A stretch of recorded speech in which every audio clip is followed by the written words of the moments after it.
Assalamualaikum warahmatullahi wabarakatuh. Di sini saya akan menjelaskan terkait dengan CPL. CPL merupakan singkatan dari capaian pembelajaran lulusan. Secara sederhana, CPL merupakan bekal kompetensi yang harus dicapai selama kuliah. Pada program studi informatika UMM, CPL terbagi menjadi 8 poin utama untuk membentuk kompetensi yang menyeluruh.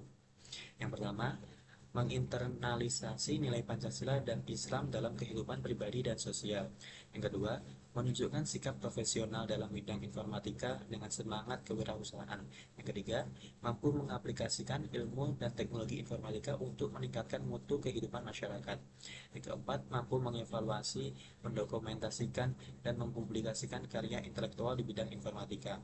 Yang kelima, ahli dalam analisis, perancangan, pengujian, dan pemeliharaan perangkat lunak. Yang keenam, mampu merancang dan mengembangkan game cerdas yang edukatif. Yang ketujuh, tampil dalam akuisisi, analisis, dan pengolahan data. Yang kedelapan, mahir dalam sistem dan keamanan jaringan komputer. Nah, setiap CPL diukur secara sistematis melalui pendekatan ABCD, yaitu yang pertama, audiens atau mahasiswa. Yang kedua, behavior, yaitu tindakan atau keterampilan yang diamati. Yang ketiga, competence, yaitu tingkat penguasaan yang dituju. Yang keempat, degree, yaitu sejauh mana capaian itu dikuasai secara terukur. Pencapaian CPL ini yang akan mengantarkan menjadi profil lulusan yang siap bersaing di masa depan. Di UMM, dalam program studi informatika terdapat 4 profil lulusan yang menjadi bekal di masa depan, yaitu yang pertama, spesialis jaringan dengan kemampuan menganalisis masalah jaringan, memberi solusi teknis, dan mengevaluasi sistem jaringan. Yang kedua, pengembang game, yaitu dengan kemampuan bekerja dalam tim merancang dan mengembangkan video game mulai dari karakter, level, animasi, hingga logika permainan.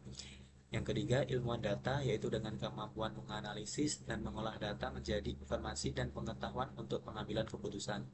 Yang keempat, rekayasa perangkat lunak, yaitu dengan kemampuan melakukan analisis, perancangan, pengembangan, pengujian, hingga pemeliharaan perangkat lunak berkualitas. Nah, bagaimana cara mencapai CPL? Untuk memenuhi capaian pembelajaran lulusan sebagai mahasiswa informatika UMM yang perlu diperlakukan adalah yang pertama, memprogram mata kuliah sesuai dengan peta jalan CPL. Yang kedua, menyelesaikan asesmen tiap topik sub CPMK. Yang ketiga, memastikan nilai minimal tercapai. Yang keempat, mendapatkan skor CPL dari nilai kumulatif CPMK. Yang kelima, menerima laporan CPL tiap akhir semester. Nah, jika masih bingung terkait CPL, tenang saja, karena informasi ini akan ditemui dalam berbagai tahap penting, mulai dari momen pengenalan studi di awal perkuliahan, sesi perwalian saat menyusun mata kuliah, penjelasan dalam kontrak belajar atau RPS, hingga rincian penilaian yang bisa dipantau langsung di info KHS setiap akhir semester. Nah, bagaimana sebuah CPL dirancang? Dalam perancangan CPL, ada beberapa proses perancangan di balik layar yang dilakukan oleh para dosen untuk memastikan tiap tetap relevan. Nah, tahapannya adalah sebagai berikut. Yang pertama, analisis tracker study. Bagian ini, dosen melakukan kajian terhadap lulusan untuk memahami kebutuhan industri dan dunia kerja terkini. Yang kedua, merumuskan CPL, di mana CPL disusun berdasarkan peta pengembangan mutu atau PMM, Prodi, sesuai SM Dikti, KKN, Aptikom, dan pengembangan keilmuan informatika. Yang ketiga, menentukan indikator CPL. Di sini, indikator dirancang untuk mengukur keberhasilan CPL sekaligus menjadi dasar penyusunan CPMK. Yang keempat, forum diskusi kurikulum atau FGD. Selanjutnya, CPL dan indikatornya dikaji bersama Dewan Pakar Kurikulum untuk mendapatkan masukan akademik dan profesional. Yang kelima, penetapan CPL dan indikator. Terakhir, semua rumusan disahkan melalui rapat pleno prodi sebagai pedoman resmi implementasi kurikulum. Nah, setelah capaian pembelajaran lulusan ditetapkan secara resmi, fokus beralih ke tahap implementasi. Untuk memastikan setiap CPL tercapai secara efektif, para dosen menjalankan serangkaian langkah terstruktur di setiap semester sebagai berikut. Yang pertama, menyusun RPS dan asesmen. Dosen merancang pembelajaran dan penilaian untuk tiap sub CPMK berdasarkan CPL yang ditetapkan.